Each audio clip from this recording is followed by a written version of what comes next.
Hello, and welcome to Creating a Family. Talk about adoption, foster care, and kinship care. Today we're diving into a topic that is kind of an intro to or an attachment 101 kind of conversation. We're going to revisit some of the basic principles of attachment. We're going to talk about why attachment matters and how to build secure attachment with children that might have experienced trauma or neglect or abuse or prenatal substance exposure, any of the things that would maybe be inhibiting to healthy attachment. And to help us do that, we're going to be talking to Samantha Farris. She is an interpersonal developmental specialist at the Purvis Institute for Child Development at Texas Christian University.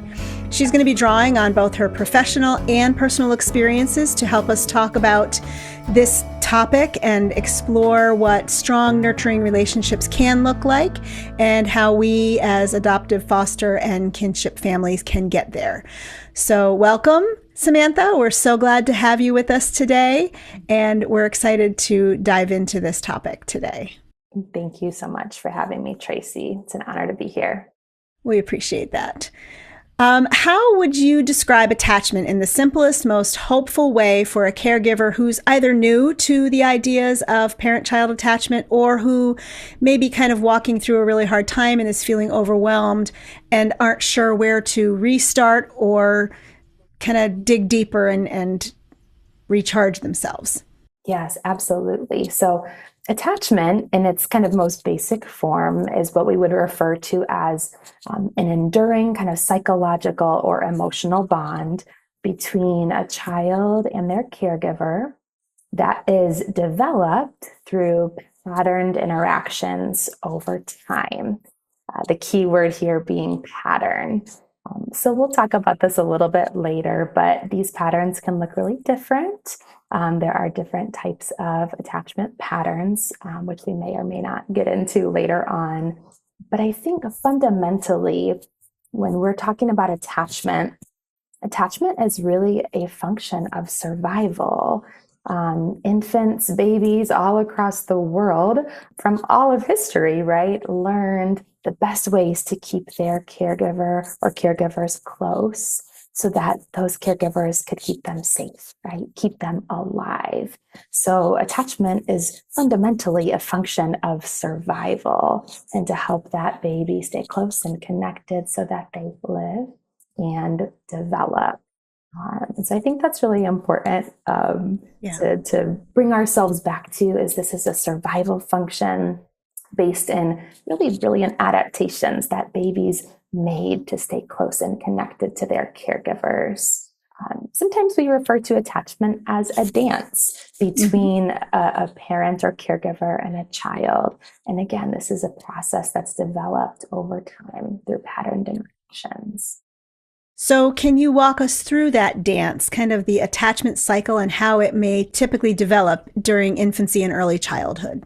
Yes, absolutely. So in terms of the attachment cycle, like I said, this can develop in some different ways. And I think that maybe the easiest way to start is to talk about what this looks like in kind of an optimal or a secure pattern.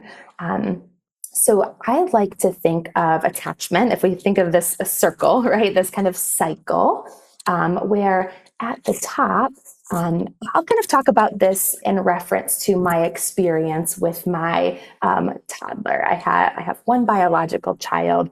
We've also been foster parents. And so I have gotten to do this dance a little bit differently with each of the kids that I've had the privilege to care for. And so I can start with my little guy who I birthed, who I had the opportunity to do this dance with from the beginning. And so thinking about this attachment cycle, at the very top, we have kind of an expression of a need, right? And so for a baby, let's say, I'll call him baby J, my son, this might be in the middle of the night, right? He wakes up crying. Let's say he's 6 months old, okay? So he wakes up crying, and because he has a need, right? Let's say he's hungry. Okay. So he vocalizes, he calls out, he cries out. And my job as that caregiver, if I'm going to respond in this secure way, I'm going to go to my baby. I'm going to go to baby J, right? I'm going to pick him up. I'm going to kind of reflect back to him how he's feeling. Oh my goodness, buddy, you're hungry. So I'm going to pick him up. I'm going to bring him close, and I'm going to meet that need both physically and emotionally. Mm-hmm. So, we have this kind of rich sensory bath too. We pick up that baby, we're going to bring him close. We might rock or bounce. And I'm of course going to meet his physical need. And so, okay, buddy, let's go get a bottle, right? And so we have this serve and return. He's going to cry. He's going to express this need. His fists may ball up, right? His cheeks might get red. And what we know is when this need is expressed, kind of at the top of that attachment cycle, something really profound is happening in the body and in the nervous system, right? So we have this a sympathetic nervous system activation. So those stress hormones of cortisol and adrenaline are kind of flooding that baby's brain, right? I'm hungry, I'm cold, I'm scared, whatever that might be. And that caregiver is going to come and meet that need, right? Physically and instrumentally. So I've got baby Jay, and I've fed him. I've been able to attune to his state, right? Oh, buddy, yeah, you're so hungry. Okay, here we go. Mama's got you. Okay. Mm-hmm. Well, then eventually I may be able to pat him, right? Get him back to sleep. Now, in the middle of the night, if your baby is anything like mine, he was up a lot, right? And so I'm exhausted, and, but what happens? So I lay him back down to go to sleep, and goodness gracious, right? 10 minutes later, he cries again. Right. What happened? Right? I forgot to burp him. Okay. So he's having some internal distress or discomfort again. And so what does he do? He's going to signal, he's going to call it out. Usually this looks like a cry. Not always, right? This can look like a gesture. It can be our attunement to their other little bodily signals, but let's just say for simplicity, he cries out again. Okay. So what do? I'm tired. I'm going to go back in there. Say, oh, buddy, right? I'm so sorry. I forgot to burp you. Yeah. Pick him up again. I'm going to bring him in close. I'm going to run, right? There are all these things that we do, right? We go, we pat their little booty, whatever it is. And I get a burp, right? And so, okay, his little nervous system is calming each time that I come and meet that need. And so we talked about how that sympathetic nervous system is activated. Now, each time I come, whether to feed him or to burp him, I actually, as the caregiver, by my warmth, my sensitivity, my presence, by meeting that need, I'll actually release or activate the release of neurotransmitters in his brain, these calming neurotransmitters of serotonin and dopamine, and help his little body say, okay, okay. Right? So this cycle is really all about this need expressed, this need met, right? And calming of the stress response cycle, or this kind of completion of the stress response cycle. And this pattern and this little dance, right, this is going to happen hundreds of thousands of times in that first year of life and far beyond that, right? And so this really establishes the foundation for how we do relationship, how we approach relationship, and even kind of that neurochemical balance in our brain. And so maybe in a little bit, we can talk about how that really sets the stage for voice and trust, but we'll get there in a minute. So what are some of the signs that we could be looking for when those call and responses are happening? What are some of the signs that that a caregiver or a parent would see in, say, that optimal situation that secure attachment is forming? Yes, that's a great question. So this can look a lot of different ways. Babies and children, right, have unique temperaments, unique personalities. And so a secure baby doesn't have to look one particular way. However, what we're going to see in a secure baby is this kind of healthy balance of exploration and connection. Okay, so this baby has learned through patterned interactions, when I cry, you come. And so I learn that my voice is really important, right? I feel confident expressing my needs both my physical needs and my emotional needs. Yeah.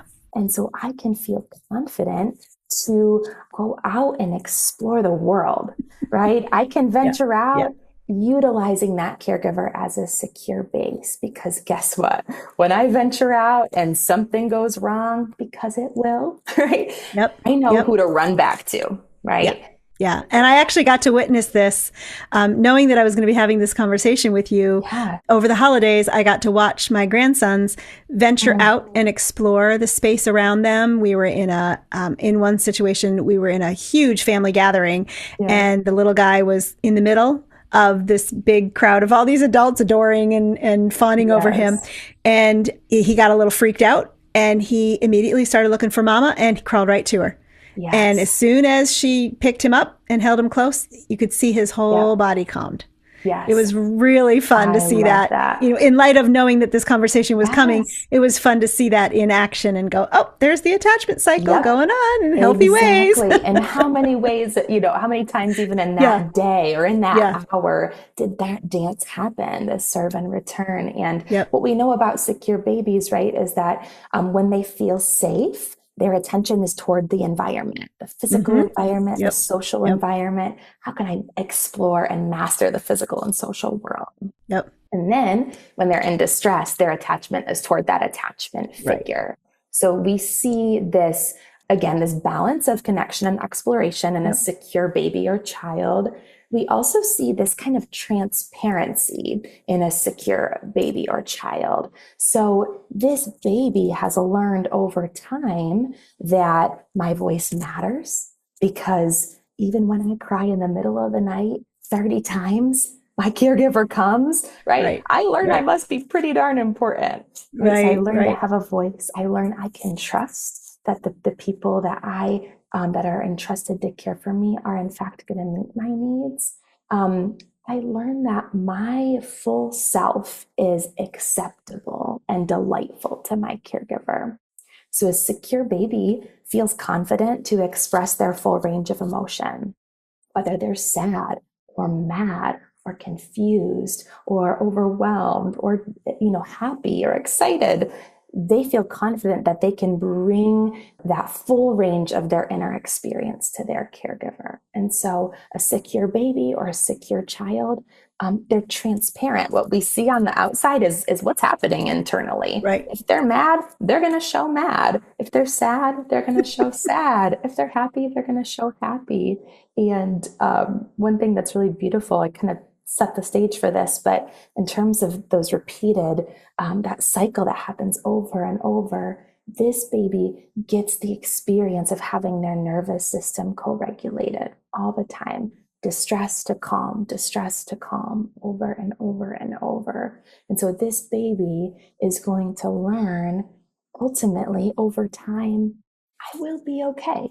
Because I know that my people got me. I know that my grown-ups got me. And so eventually that baby might learn to be a bit more flexible and to delay gratification. And their brains can develop stronger executive functioning skills, which we hope for all of our kids, right?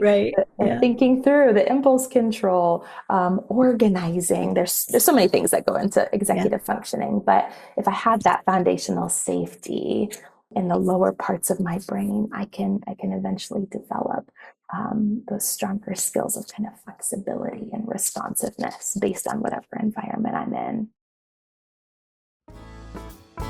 Let me interrupt for just a moment to say that we want to hear from you. We would love to know what app you're listening to today's episode on, or where you're from.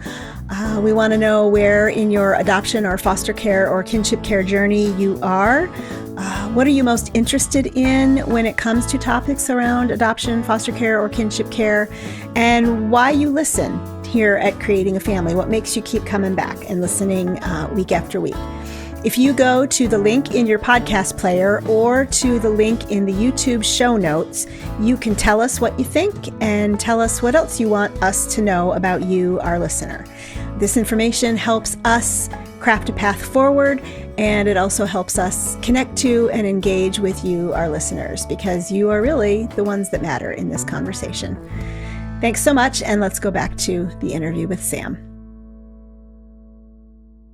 So help us connect a little bit more tangibly then why attachment matters so much, not just for the infant and their sense of security, but across a person's lifetime into adulthood.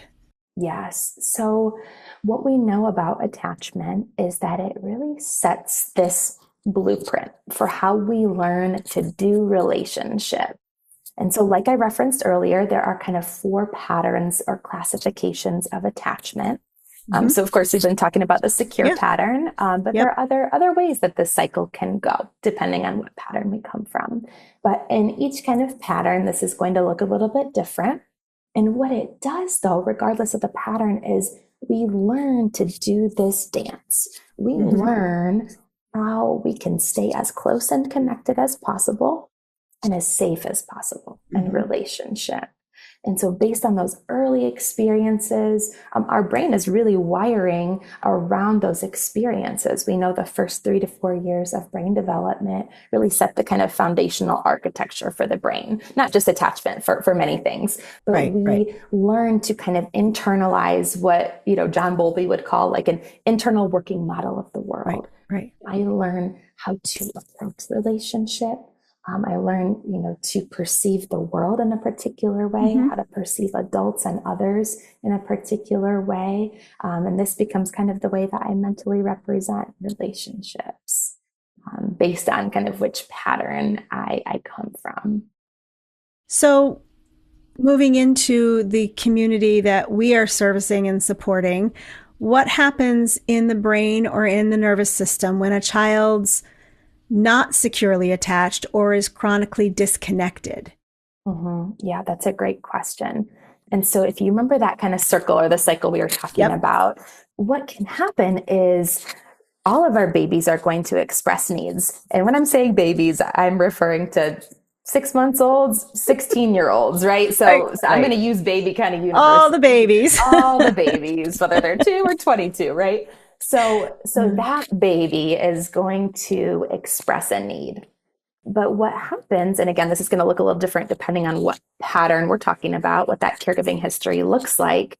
But let's say that baby expresses a need, and that caregiver either does not meet that need, or maybe meets that need inconsistently, or maybe addresses just kind of the physical need, but maybe not the emotional need. What happens is that our babies can kind of get stuck at the bottom part of the cycle, right? Where that the sympathetic nervous system is activated, adrenaline, cortisol, we have these stress hormones, this activation of the attachment system. Now, depending on, again, how that need is met or not met, our babies might be kind of stuck. They didn't get that completion of that caregiver bringing that warmth and sensitivity and meeting both those physical and emotional needs. And so their brain is still having this experience of chronic cortisol and adrenaline kind of flooding through, right? And so their little bodies and brains were not able to return to that baseline. And so we can end up with kind of neurochemical imbalance, right? So in all of the insecure patterns of attachment, we often will see anxiety, right? Because again, this is a neurochemical thing. So this can look a lot of different ways, right? But typically there's underlying kind of anxiety. And of course, also this impacted ability to trust. Right? Because if I have a need and my caregiver can't meet that need or doesn't meet that need for whatever reason, I learn, oh my goodness, like I can't trust that my grownups are going to respond to me. And so I might learn I got to meet my own needs. Right. Or I might not have an organized strategy to ensure that closeness or connection with my caregiver. So I'm sure we'll get into that in a little bit more. But that's kind of a basis. And to help with the visual that you're describing of the attachment circle, I heard one professional explain it that the circle is just that, a circle. But when the needs are not met fully or met consistently or predictably or anything like that, the circle changes shape. And when the child gets stuck in that misshapen circle, maybe all the weight of it is down here and it's maybe like an egg shape, it's really hard to kind of right the ship and get things back to circle. Totally. Because all the heavy stuff is down here in that stuck position. And that visual never left me because it gave me like that sense of the weightiness of what happens. You know, when he talked about it as like an oblong with a, you know, the weight of the egg at the bottom, it really, it struck a chord with me, and it helped me put that in perspective for what the healthy circle that we're shooting for should look like. And that was very helpful. So for those of us who are listening or watching the podcast and are visual learners, hopefully maybe the visual of that will help you too. Yes. When we are talking about secure attachment and helping our kids build that attachment between us, the parent-child attachment connection, how does the practice of being or becoming trauma-informed change our approach to forging those connections with our children? Yes, deeply. So we talked about how that secure baby internalizes the sense that my needs matter and I can trust. Dr. Karyn Purvis would say the first year of life, this is the lesson, is I can trust, ideally, right?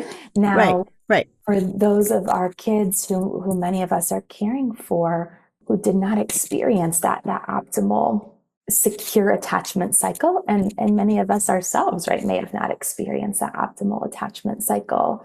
If we didn't have that optimal experience, it's going to be really hard for us to trust that a safe grown-up is going to meet my need.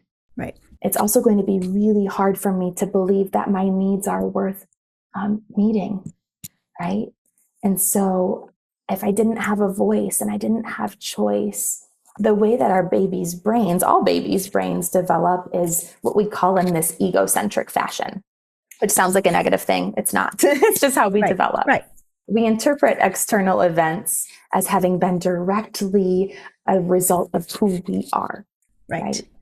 And so for the kids that come into our care who've had histories of separation and or harm, there is this sense that I can't trust, right? Right. And maybe perhaps I might be unworthy of this care and connection if my bodily and lived experiences have been that my caregivers cannot meet my needs in this predictable, organized way.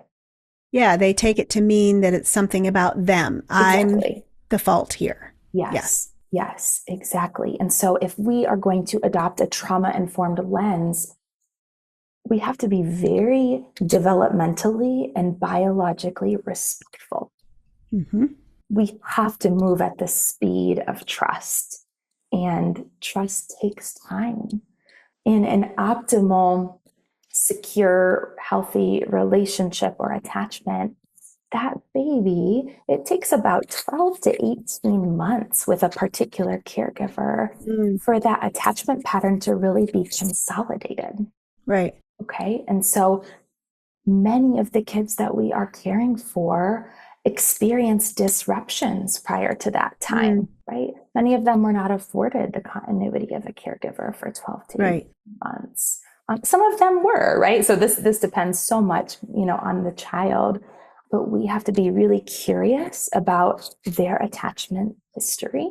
And we have to be very biologically respectful, because disruptions in attachment, disruptions in the caregiving system at particular points in time and development are going to have different implications. So for example, babies, infants, typically aren't even able to differentiate themselves or recognize that they're a separate being from their biological mother until about 6 to 9 months of age, when the beginnings of object permanency really start. Okay. And so if we experience separation from our biological mother prior to that point in time, right? It's a really big deal, attachment wise. Yeah. Right? That is a profound disruption. Whereas, so the path forward for that child is going to look different. Now, if we had a baby who had the opportunity to develop a secure relationship with a caregiver in that first year of life, and then perhaps that caregiver suddenly passes away, if that child is able to have another caregiver who is secure or healthy, right, who allows that child to grieve that loss, this picture is going to look really different because this baby has learned how to do that dance of security. And so if allowed to grieve, right, this baby knows that dance of open-heartedness and communication of their needs. And so I just say that to say, each of us listeners, right, we all have kids with really different stories. And so the importance of being trauma informed is that as much information as we are able to have, I know that's not often known. Sometimes we don't know, and that's okay. But as much as we can find out about their attachment history, who were those caregivers, at what point in development were those connections or attachments severed, right? And that's going to be really critical for kind of how we move forward. But regardless, what we know is the kids who are coming into our care at the very least have experienced profound loss and or harm, right? And so as the caregivers, we have to assume that this is going to take time. Yeah. You know, attachment's not something we're entitled to, which is really hard, right? It's something that we work for, we fight for, right? And it takes time. Like I said, it's 12 to 18 months for a secure baby to even consolidate that pattern. So having this future vision and this ability to say, okay, they have a unique history. I myself have a unique attachment history. And this is a dance between both of us. This is a journey, and this is not going to happen overnight.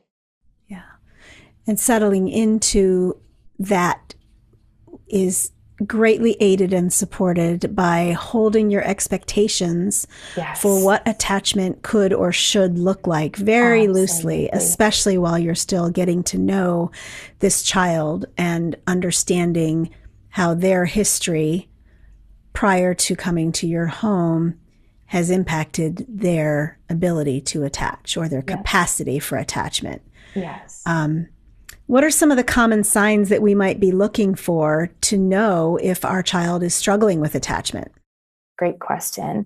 And I should have said this at the beginning. So I'm gonna go back here first and say, like I said, there are those, different attachment patterns. And so based on what pattern our baby comes from, or what pattern they develop with their caregiver, we're going to see some different things. So I'll just kind of say that. And I should have said earlier that none of the patterns of attachment are good or bad. They simply are, and they are based in these really, really brilliant ways that we as babies, or our kids as babies, learned to stay as close and as safe as possible. Having said that, go ahead and list the different types of attachment connections or strategies that you are alluding to. Definitely. And then I can circle back and talk about what things we might see. So we talked about the secure, baby. This secure baby typically will become the kind of secure or free autonomous adult. The confusing thing in the research is that these patterns have different names in infancy than they do in adulthood. So if anyone feels confused about that, you are not alone. It gets a little tricky here. So we have the secure or free autonomous pattern.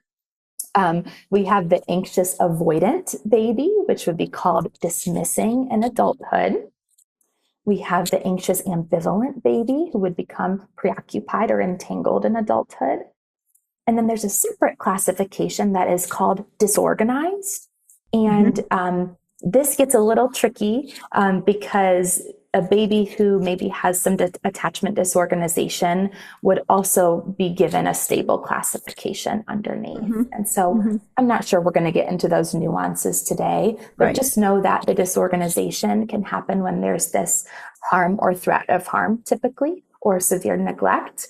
And so this can render a child unable to develop kind of organized, predictable strategies to stay close and connected. Right. Right. Whereas in the other patterns, even if they're insecure, there's an organized pattern. Okay. Right. And so in adulthood, also, people can also have something that we call unresolved, which can be in regards to trauma or loss or abuse. And so again, it's kind of a distinct classification that can co-occur with any of the other underlying stable patterns. So again, I know that is very nuanced. And so we don't have to dig deep into those, but just for folks to know that, again, with this attachment cycle, based on whatever pattern we're in, that dance looks a little bit different based on that pattern. Yeah.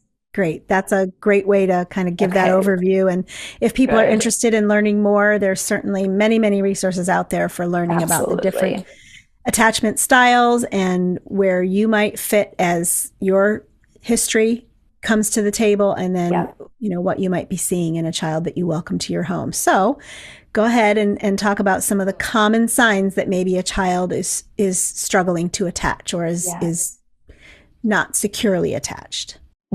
Absolutely. So there are lots of things we can see. I will name a few. So one thing that we might see is some kind of difficulty orienting to the attachment figure. Okay. So like I talked about, the secure baby can venture out and explore the world and come running back to that caregiver when there's threat or stress. So if there are difficulties in the attachment process, that baby, that child may struggle to do that checking back in, right? And so when they are in distress, they may not seek the care or the nurturance of their caregiver when their attachment system gets activated. Or, right, this can look like difficulty really receiving that physical and emotional affection from the caregiver. This might look like kind of indiscriminate seeking of different relationships, something that we call, right, like a little lack of stranger danger. So that child might run up to strangers or other folks who they're not familiar with, right? And again, kind of struggling to orient back to that attachment figure, that primary attachment figure. Yeah, some parents call it mommy shopping or parent shopping. When a child's doing it kind of in an extreme way, just looking to attach to anyone that will help them solve the need that they're feeling inside. Of course, right? So all of our kids, all of us humans are bidding for connection, right? We're trying to figure out a way to get our needs met. And again, it's pretty brilliant. Our babies have learned to survive, right? And that's incredible. And so, of course, we know the secure pattern is the healthiest. And so that's what we're going to help to kind of reorganize. But this might look like seemingly kind of contradictory behaviors in the attachment relationship. So this could look like a baby or a child who runs up and hugs you. And then really quickly, all of a sudden, they bite you or they hit you, right? So there's this kind of contradiction and kind of difficulty with this patterned, predictable way to experience soothing and connection. Yeah. This could also look like a child who looks more emotionally reserved, or maybe there's more of a flattened affect or difficulty with that real intimacy. Right. And so, again, lots of ways that this can look, could be really intense clinginess or intense aggression, and everything in between. It could look like a child who's kind of dampening their own emotional expression because they learned in their history that their full range of emotion wasn't acceptable to show. And so they may have a more restricted range of emotion. And we often see this kind of vacillation between internalizing and externalizing across the age span. Yeah, parents and caregivers can have this sense that there's this push and pull and push and pull, and they draw me close, and then as soon as I get close and I start to trust that closeness, they push me away. And sometimes it's that the closeness feels too threatening to our children. They don't quite know what to do with it. And sometimes it's because they just don't have that same expectation for what closeness means that we have. Exactly. Especially if we're coming at it from the trauma-informed, healthier perspective of our own secure attachment, and we're seeking that we want the best for our kids. We want the healthiest Sure. relationship we can have with our Sure. kids. And then we feel that and it kind of puts everybody off. And again, kids make those things to mean something about themselves. Absolutely. And so then Absolutely. another challenge that we might see, especially into adolescence, would be identity issues. Yes. Struggling with self-confidence, struggling with self-esteem, not really wanting to take responsibility for or accountability for the things that they say or do in those moments of insecure or anxious attachment, but then feeling like, well, you should be doing the hard work to come back to relationship with me. And it's that, again, push pull. And I loved the way you said it, pulling them close and then biting you, because that happens when they're teenagers too. They may not physically bite you, Yes, but you pull them metaphorically. close for that moment and then there's a bite and you can feel it and you notice it. And they just don't know what to do with what all of that they're feeling inside. Yeah. Yeah. I think too, as, foster, adoptive, kinship caregivers, we live in this paradox of we represent potentially the greatest threat to that child based on their lived experience, right? And simultaneously, we represent the potential greatest source for healing and connection and belonging. And we live in that paradox, and our babies live in that paradox, most importantly, right? That if I let myself love you and trust you, you might leave me and you might harm me.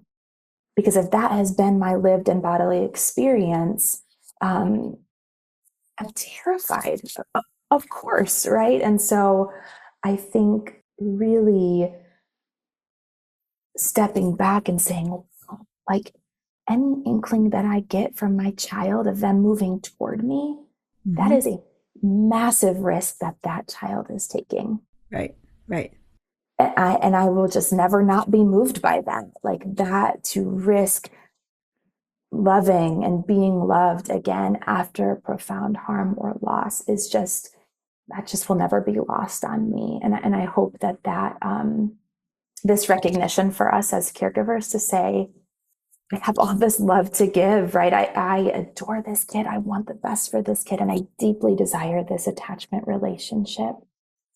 And we have to remember, like, this intimacy has historically posed the greatest threat to them. And so I say that in terms of helping support our own self-compassion, because this stuff is so hard, and to support this compassion for our child, right? Who is risking it all.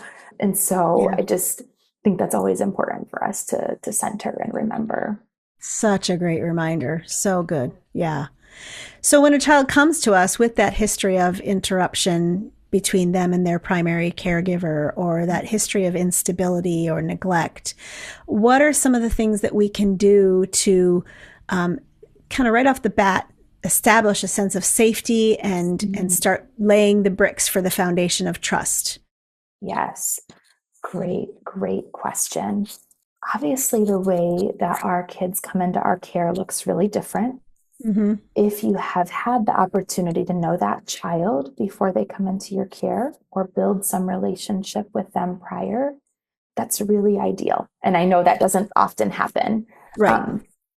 But if that is possible, I would encourage folks to start slow and to meet that child in the context of their current caregiver.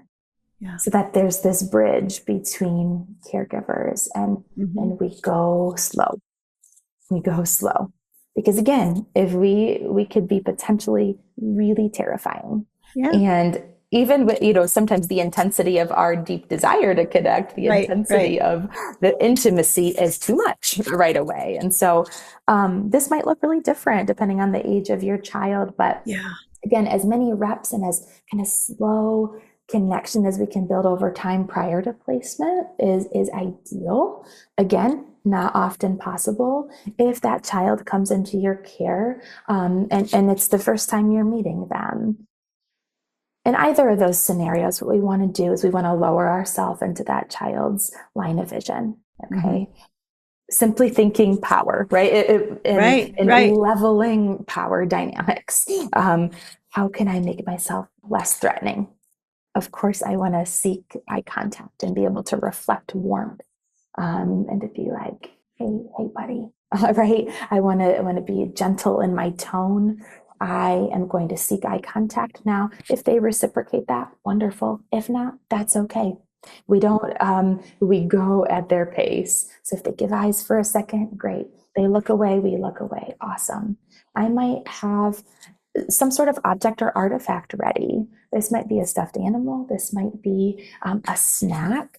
Think about relating through the senses too, right? How does our home environment look, right? Can I help orient that child to the physical space? And can I, in the meantime, meet kind of a physical need, right? Whether through a snack or this kind of offering of an object. Yeah.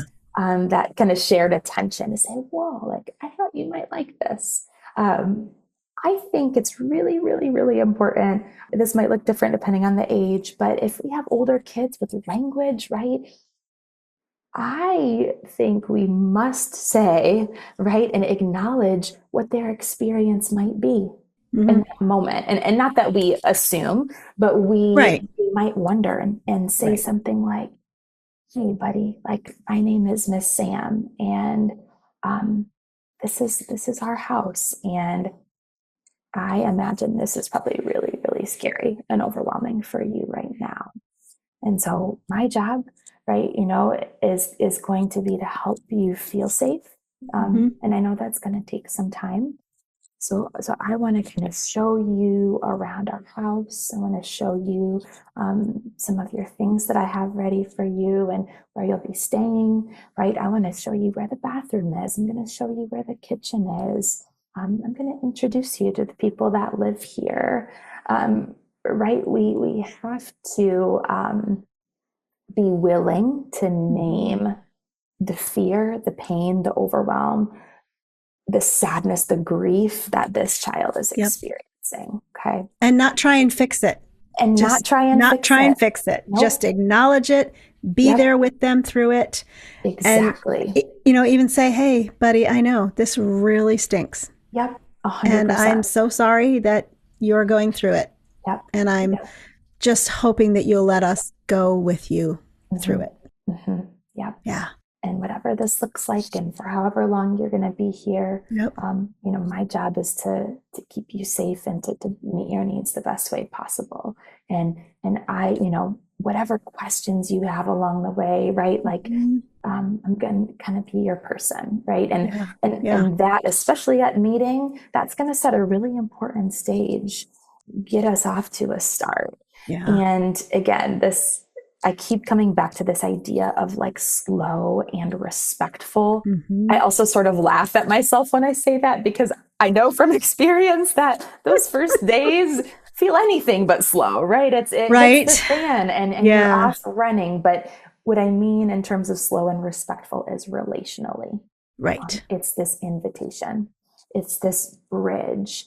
I want to learn what that child is interested in, right? And I'm going to join them and sit with them and let them lead play for 10 minutes, right? I'm going to notice and observe, what do they gravitate to?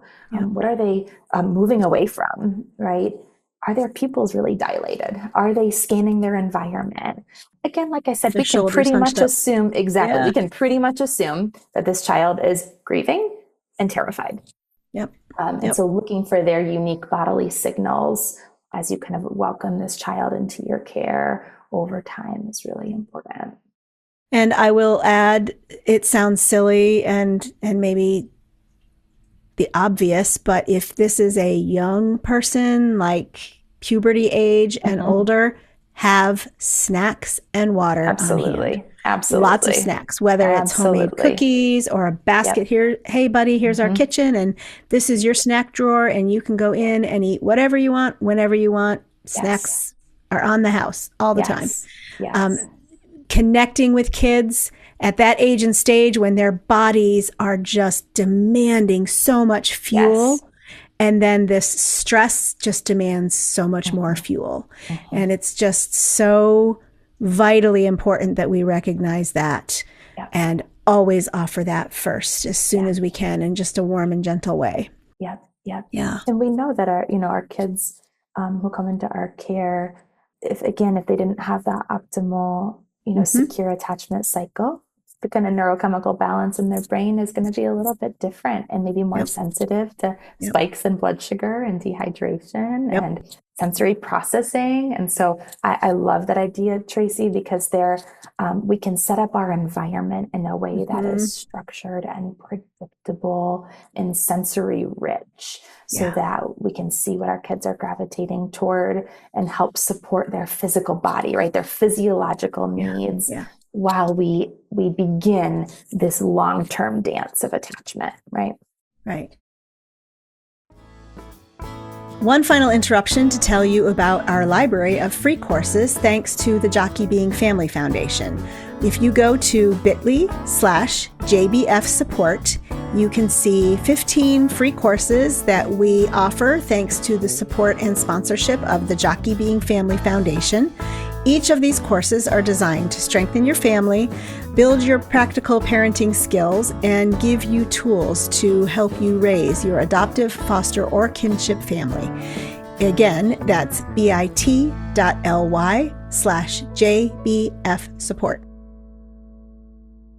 So, in addition to snacks, what are maybe 2 or 3 other really practical things that a brand new adoptive or brand new foster parent can do, or a new kinship caregiver can do when they're welcoming a child home, say the first couple days? Real practical strategies. Very practical. Yep. So a lot of folks have probably heard of the idea of like cocooning, right? Yeah. So Yep. If at all possible, it's not always possible, but if at all possible, clear your schedule. Think about that child's perspective, realizing they might be meeting total strangers. They might not, right? You might be kinship. You might know this child deeply. And so that, again, that dance is going to look different, but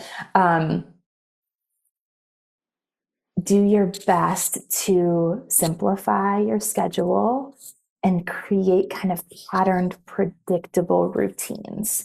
So we often, visual schedules have been huge in my household, right? How do we give this kind of sense of predictability for what's going to happen? And again, it's going to take a long time for our kids to feel safe and trust that routine, but think as much predictability as I can. That's what I want to give. And specifically visually, that's going to be really helpful, especially if they're younger kids, but older kids too. So think like visual schedule of your daily routine. Think paring down the social calendar, the work calendar, if at all possible, to stay home, to simplify, because this is really a big like observational period. You are, for both of you, are learning this child and they are learning you, right? How do we do this dance? How do we do relationship? What kind of food do they eat here? I absolutely would emphasize in those first days or prior to, if you have the opportunity, find out as much as you can about what is that child like? What do they hate? Right? What foods are they familiar with? If there's anything familiar you can loop in, that's going to be really important. So we talked about snacks, hydration, have some sensory items available. That might look like a platform swing, a trampoline. That might look like fidgets. That might look like a sit and spin, and kind of cue in and notice. Really, our kids will show us what they need if we are willing to pay attention. And if we have the time and space and capacity to deeply attune. And so which is why cocooning is such a great idea. Exactly. So those are among some of the few things that I would recommend. When your child, whether it's a foster child or an adoptive child or a kinship child, relative that you've welcomed home, like a grandparent raising a grandchild, needs additional help for their attachment challenges, what do you recommend families do? What kinds of therapies do you see most supportive? How does a parent or a caregiver go about seeking support for that family? Yes, that's a really good question. I would I think it's really important because attachment is dyadic. That means it's Mm-hmm. between two people. Yep. The way that they form and develop attachment relationships with each caregiver is going to look different, Yep. right?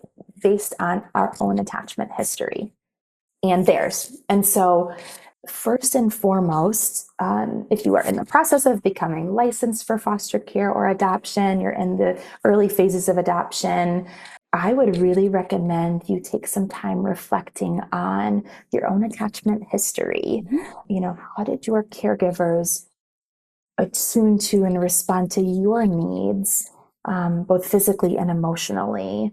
How did I learn as the caregiver, when I was a child, how did I learn to express my full range of emotion or not, right? Or how did I learn to negotiate my needs or not, right? How did I learn to seek relationship in distress or not?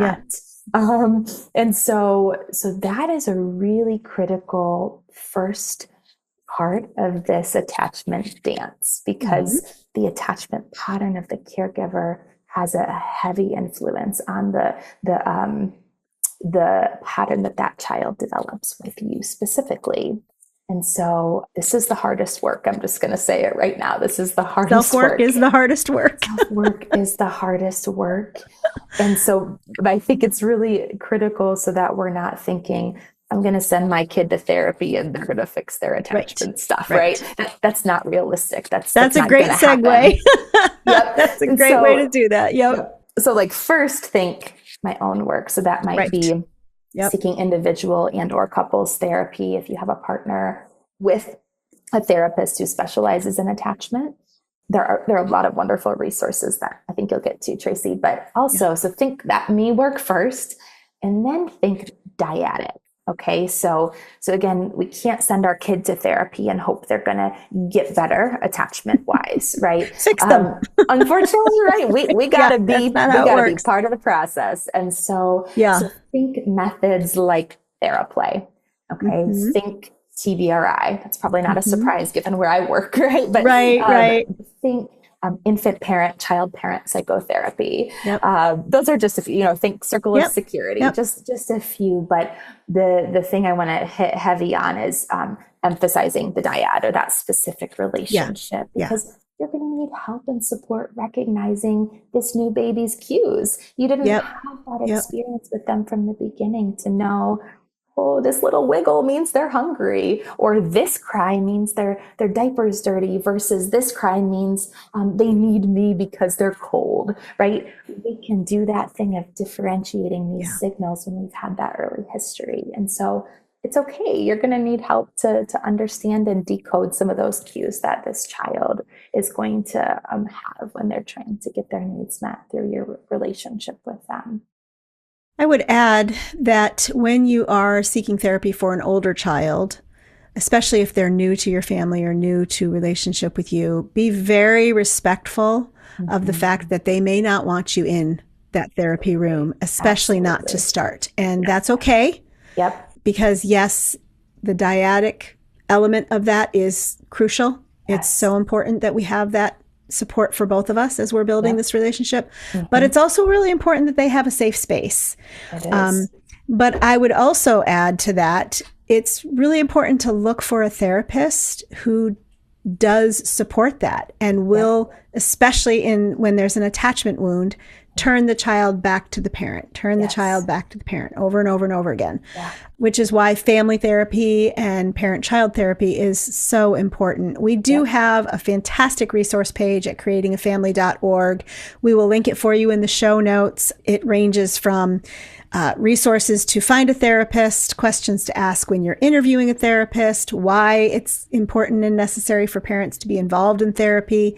There's tons of really good resources on that page. And we also have included a link to a directory where the therapists identify as adoptees and practice from that perspective, which I really appreciate as I've now got adult children who want to hear from adult adoptees and feel that connection there. So we'll link that in the show notes. Awesome. So you mentioned that adoption is a two-way street, meaning that we also need to feel attached to the child as the child is feeling attached to us. What are some of the things that we can do to kind of overcome that sense of disconnection? And again, some of it goes back to that self-work, but what are some of the practical things that we can do as parents to kind of overcome that sense of disconnectedness that may be on our side of the relationship?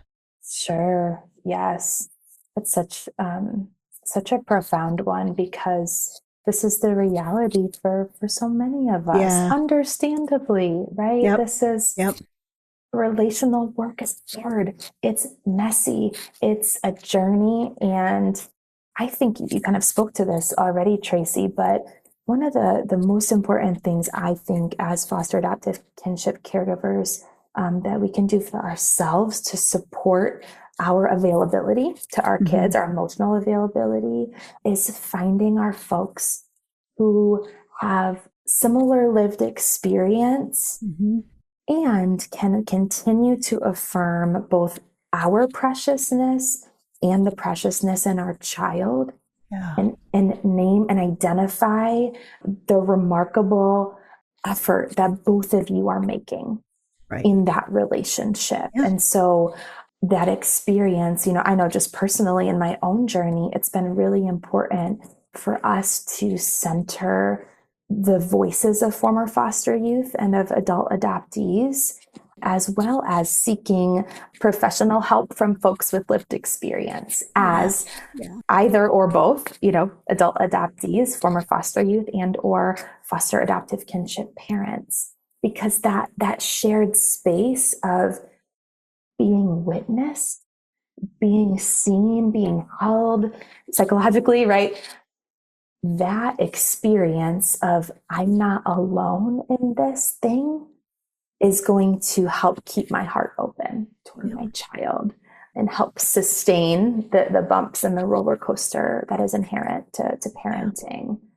That would be one thing, is just encouraging those safe connections. Another thing I would recommend is really structuring up your own micro moments of self-care. Okay. So I know you've talked about this, Tracy, in prior episodes of this doesn't mean, it could mean, but doesn't have to mean a massage or a spa day. Those are wonderful. If you have the resources and the space to do it, go for it. But what I mean is, okay, I am going to get up 2 minutes before I usually do to take 5 deep breaths before I hear my kids' footsteps, right? Before I start the day. This means I have a water bottle next to me at all times, right? To support my own hydration. This means I am feeding myself every 2 hours too. Healthy protein, healthy fats, right? Helping, thinking really basic, but structuring up your own rhythm of those micro moments of self-care that are really essential and that are sustainable, right? And so every time I go to the bathroom, I'm going to take 3 deep breaths, right? I'm going to post a mantra on my mirror, on my refrigerator that says, Sam, you are the adult now, right? You get to decide how this thing goes down, right? It might be something like, I'm a good mom. I got this, right? It might be, I'm the adult and it's my job to regulate, right? Whatever that script looks like for you, put it somewhere you can see it so that I can adult today. I can adult today, right? Exactly. I hold the multitudes, whatever that is, or I'm still learning. That's my favorite mantra in my household is I'm still learning. And so those mantras, those scripts, structuring your own environment to set you up for as much neurochemical balance as possible. Again, knowing this is the long haul. This is a journey. And so a couple of those things, those safe spaces where you feel seen and held and deeply understood, that can affirm the preciousness of you and your child, and structuring up your own rhythms of micro moments of self-care. What is one piece of advice that you would give to a brand new parent or caregiver who has never had to think intentionally about forming attachment? And I'm speaking mainly of, say, families that are blending biological children with foster or adopted, or, welcoming a grandchild or a niece or nephew into their home.